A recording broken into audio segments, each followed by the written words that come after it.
மகளிர் உரிமைத் தொகை சார்ந்த ஒரு முக்கியமான அறிவிப்பு தற்போது வெளியாகியுள்ளது. அது என்ன அறிவிப்பு போன்ற முழு விவரங்களையும் இந்த வீடியோவில் நம்ம இன்றைக்கி தெரிஞ்சுக்கலாம்.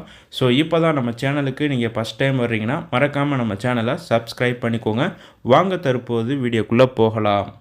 தமிழ்நாட்டில் குடும்ப தலைவிகளுக்கு மாதம் 1000 ரூபாய் வழங்கும் கலைஞரின் மகளிர் உரிமைத் தொகை திட்டம் 2023ஆம் ஆண்டு செப்டம்பர் 15ஆம் தேதி முதல் செயல்படுத்தப்பட்டு வருகிறது. குடும்பத்திற்காக வாழ்நாளெல்லாம் உழைத்து கொண்டிருக்கும் பெண்களுக்கு அங்கீகாரம் வழங்கும் வகையில் செயல்படுத்தப்பட்ட இந்த திட்டத்தில் 1.6 கோடி பெண்கள் விண்ணப்பித்து 1.15 கோடி பேர் மாதம் 1000 ரூபாய் வழங்கப்பட்டு வருகிறது. பின்னர் விண்ணப்பம் நிராகரிக்கப்பட்டவர்கள் புதிதாக விண்ணப்பிப்பவர்களும் இந்த திட்டத்தின் கீழ் மீண்டும் இணைக்கப்பட்டனர்.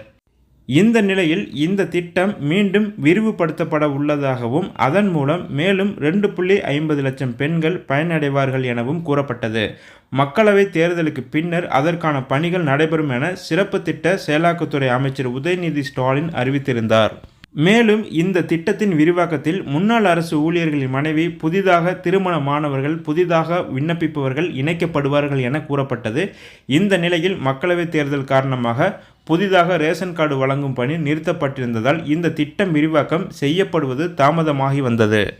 இந்த நிலையில் மக்களவைத் தேர்தல் முடிவடைந்து புதிதாக ரேஷன் கார்டு வழங்கும் பணி துவங்கியுள்ளதால் இந்த மாதம் மகளிர் உரிமைத் தொகை விரிவாக்கம் குறித்து அறிவிப்பு வெளியாகும் என கருதப்பட்டது.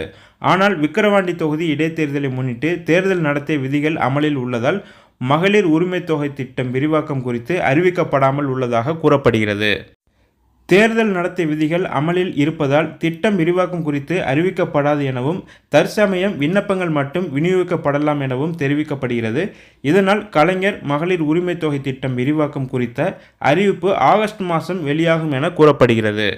மேலும் கலைஞர் மகளிர் உரிமைத் தொகை திட்ட விரிவாக்கத்தின் மூலம் முதலில் விண்ணப்பம் நிராகரிக்கப்பட்ட பெண்கள், முன்னாள் அரசு ஊழியர்களின் மனைவி, புதிதாக திருமணமானவர்கள் என பல்லாயிரம் பெண்கள் பயனடைவார்கள் என கூறப்படுகிறது.